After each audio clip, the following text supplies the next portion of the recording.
Doctor صاحب دفتر میں موجود نہ تھے، وارڈ کا راؤنڈ لینے گئے ہوئے تھے۔ ان کو ڈھونڈ کر بتانے اور لانے میں تقریباً 1 گھنٹہ لگ گیا تھا۔ ڈاکٹر صاحب نیچے آئے، جلدی جلدی مریضہ کو دیکھا، مگر مریضہ تو رکشے سے اترنے کے بعد ہی اپنی منزل پر روانہ ہو گئی تھی۔ پھر بھی ڈاکٹر صاحب نے اسے اچھی طرح دیکھا۔ نرس سارے آلے وہیں اٹھا لائی تھی۔ ساری کوششوں کے بعد ڈاکٹر نے ہمدردی سے طلعت کی طرف دیکھا اور کہا آئی ایم سوری، تو طلعت کی چیخیں نکل گئیں۔ ماں، یہ تو نے کیا کیا؟ ڈاکٹر کا انتظار بھی نہ کیا، طلعت کا رد عمل قدرتی تھا۔ ڈاکٹر نے نرس سے کہا جب ذرا سکون میں آئیں تو انہیں دفتر میں لے آئیں، ضروری کارروائی کر کے انہیں کاغذات دے دیے جائیں گے۔ تھوڑی دیر چیخ چلا کر طلعت نے پرس میں سے اپنا موبائل نکالا تاکہ باپ کو اطلاع دے، مگر ان کا نمبر ابھی تک بند مل رہا تھا۔ نرس اسے ساتھ لے گئی، کاغذات بنا کر دیے اور ایمبولینس پر میت لے جانے کی اجازت بھی لکھ کر دے دی۔ روتی ہوئی طلعت ماں کی لاش کے پاس آ گئی۔ اس وقت اسپتال کا ایک ملازم خود اسٹریچر کے پاس آ گیا۔ طلعت نے پوچھا ایمبولینس کہاں سے ملے گی؟ اس آدمی نے جس کا نام سراج الدین تھا باہر نکل کر دفتر کا راستہ بتایا کہ پرمٹ وہاں دکھا دیں، ایمبولینس آپ کے ساتھ ہی آ جائے گی، مگر میری امی یہاں اکیلی پڑی رہیں گی، اس نے روتے ہوئے کہا۔ ہائے بی بی جی، ہم کس مرض کی دوا ہیں؟ آیا نے پھر اسی انداز میں کہا۔ ہم یہاں آپ کی خدمت کے لیے ہی کھڑے ہیں جی، آپ جائیں، جلدی جلدی جانے کا بندوبست کریں۔ جب وہ ایمبولینس کے دفتر کی طرف جا رہی تھی اس کے والد کا فون آ گیا۔ وہ ابھی گجرانوالہ پہنچے ہی تھے۔ اس نے رو رو کر ساری ببدا اپنے والد کو سنائی۔ اس نے کہا وہ ابھی اسی بس سے واپس آ رہا ہے، اس کے آنے تک حوصلے سے سارے کام کرے۔ طلعت کے جاتے ہی آپا حنیفہ بیگم نے لاش کے اوپر پڑی ہوئی چادر اس طرح ہٹائی کہ اس کے چہرے اور کلائیوں کا جائزہ لے لیا۔ پھر کوئی بات سرگوشی کے انداز میں سراج الدین کے کان میں کہی۔ سراج الدین باہر نکل کر ایمبولینس کے دفتر کی جانب منہ کر کے کھڑا ہو گیا۔ حنیفہ بیگم نے بڑی مہارت سے لاش کی کلائیوں میں پہنی ہوئی سونے کی 12 چوڑیاں اور دونوں انگوٹھیاں اتار لیں۔ کانوں کے ٹاپس رہنے دیے کہ ان پر کسی وقت بھی نظر جا سکتی تھی۔ ابھی سراج الدین کی طرف سے ایمبولینس روانہ ہونے کا سگنل نہیں ملا تھا، اس لیے وہ جلدی سے نزدیکی غسل خانے میں گھس گئی۔ 12 چوڑیاں اور دونوں انگوٹھیاں اس نے ازاربند کے ساتھ باندھ لی اور شلوار کے اندر بنائی گئی ایک جیب میں ڈال کے اطمینان سے باہر آ گئی۔ طلعت کے والد نے کئی عزیزوں کو اطلاع دے دی تھی، اس لیے ایمبولینس میں بیٹھی طلعت ٹیلی فون وصول کرتی اور روتی رہی۔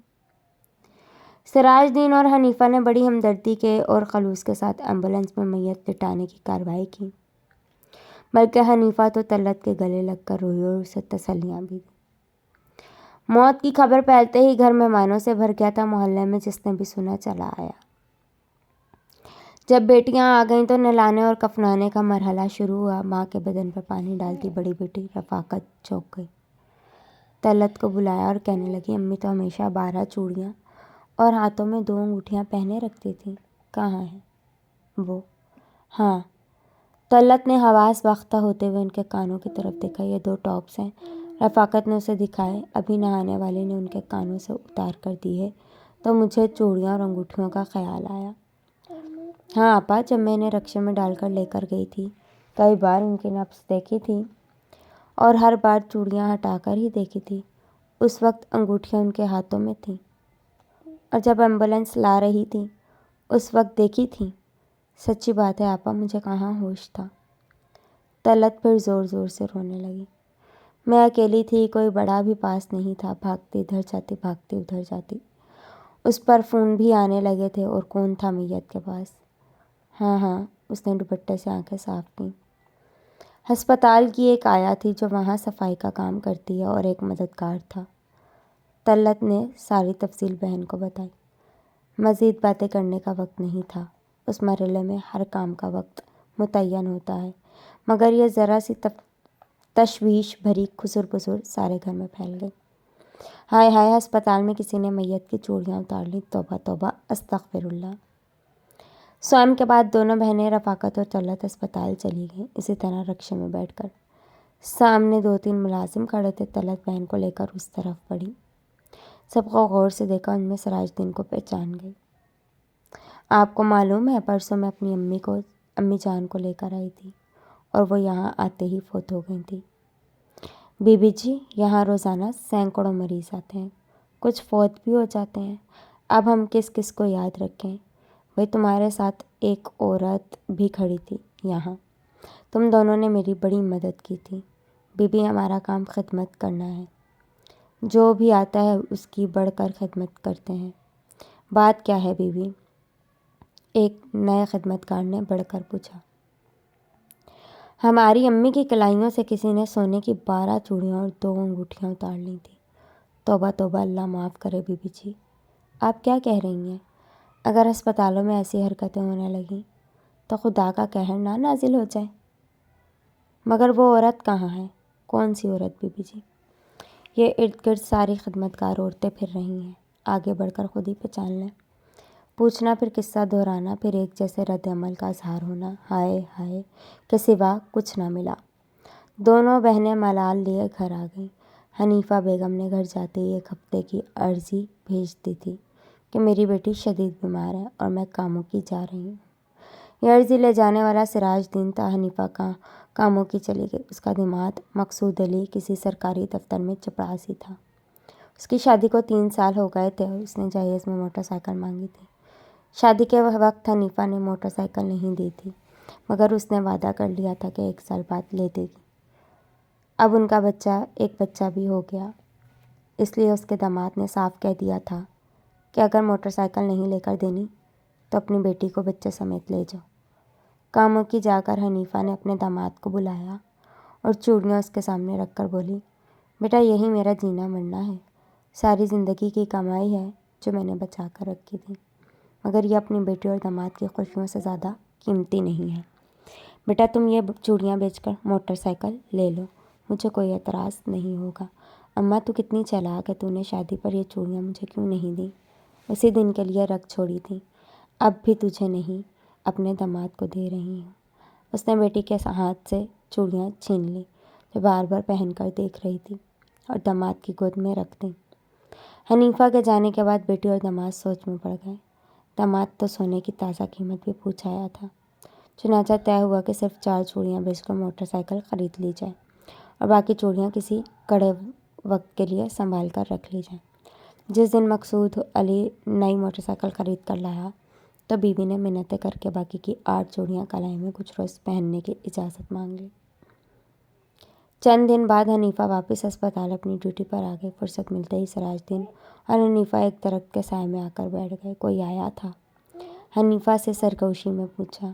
ہاں، تیسرے ہی دن 2 بیٹیاں آ گئی تھیں، تیرا پوچھ رہی تھیں۔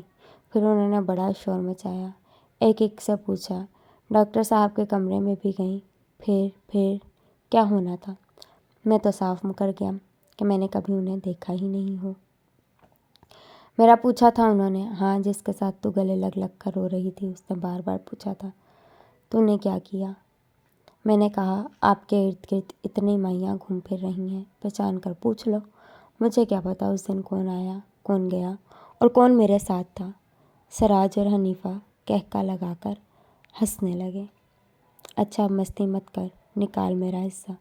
سراج، سچ بات بتاؤں، تجھے تو پتہ ہے میں نے آزار بند کے ساتھ باندھ کر چوڑیاں لٹکا لی تھیں، مگر گرا ذرا ڈھیلی لگی۔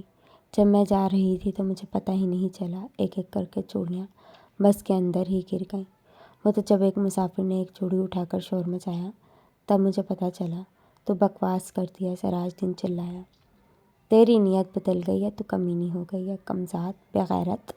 میں تجھے ابھی پکڑواتا ہوں۔ حنیفہ نے جیب سے 2 انگوٹھیاں نکال کر ہتھیلی پر رکھی اور بولی، تو یہ لے لے، قسم سے یہی بچی ہیں، میں تیرا گلا دبا دوں گا۔ شور مچائے گا تو اپنا ہی کچھ بگاڑے گا۔ تو بھی اس واردات میں شامل تھا۔ تیرے پاس کوئی ثبوت نہیں ہے، میں تجھے ذلیل کرواؤں گا۔ سراج، اپنے آپ کو قابو میں رکھ، میں بھی MS کو بتا دوں گی۔ پچھلے ہفتے جو نوجوان حادثے میں گزر گیا تھا، تو نے ایمرجنسی وارڈ میں اس کی 2.5 لاکھ کی گھڑی اسی وقت اتار لی تھی۔ وہ لوگ گھڑی ڈھونڈتے رہے تھے، یاد ہے ان کا رونا دھونا؟ کمینی عورت، میں نے اس میں سے تجھے حصہ دیا تھا۔ کتنا دیا تھا؟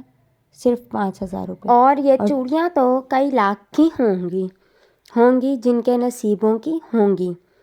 میرے لیے تو ایک چوڑی بھی حرام ہے۔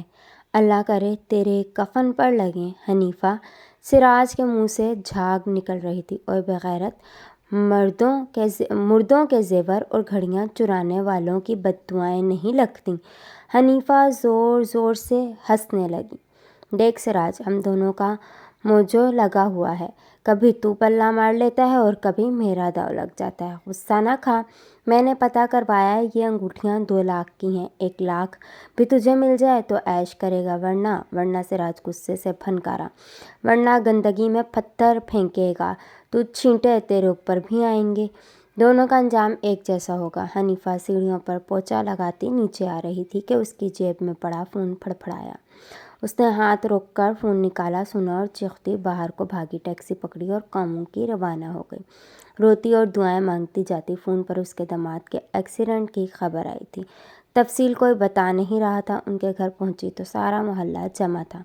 اسے فوراً جائے حادثہ پر لے جایا گیا جو پولیس کے گھیرے میں تھا اور کارروائی نوٹ ہو رہی تھی۔ 1 ہفتہ قبل مقصود نے موٹر سائیکل خرید لی تھی، 8 دن باقاعدہ چلاتا رہا۔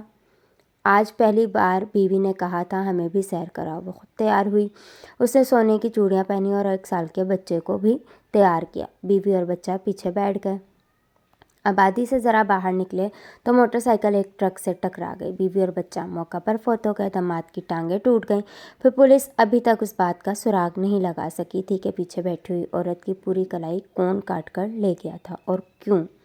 ادھر پبلک اسپتال کے پچھواڑے کوڑا کرکٹ چننے والوں کی جھکیوں کے آس پاس پھٹے پرانے کپڑوں میں ایک عورت نظر آئی جس کے ہاتھ میں ایک گڑیا ہوتی ہے۔ ہمیشہ گڑیا کا ایک بازو ٹوٹا ہوا ہوتا ہے۔ وہ عورت دیوانہ وار راہگیروں، موٹر والوں اور سائیکل والوں کے پاس جاتی ہے اور کہتی ہے میری بیٹی کا بازو واپس دلا دو، اللہ کے واسطے میری بیٹی کا بازو واپس دے دو، چوڑیاں رکھ لو، کلائی دے دو، میری اکلوتی بیٹی رو رہی ہے دیکھو۔ وہ گڑیا کو آگے کرتی ہے، روٹی نہیں کھا سکتی، بچے کو دودھ نہیں پلا سکتی، خدا کے لیے میری بیٹی کی مدد کرو، وہ ساری رات روتی رہتی ہے، مجھے سونے نہیں دیتی، بیچاری پاگل ہے۔ یہ کہتے ہوئے لوگ گزرتے ہیں اور وہ ہواؤں کے پیچھے بھاگتی ہے۔ اللہ حافظ۔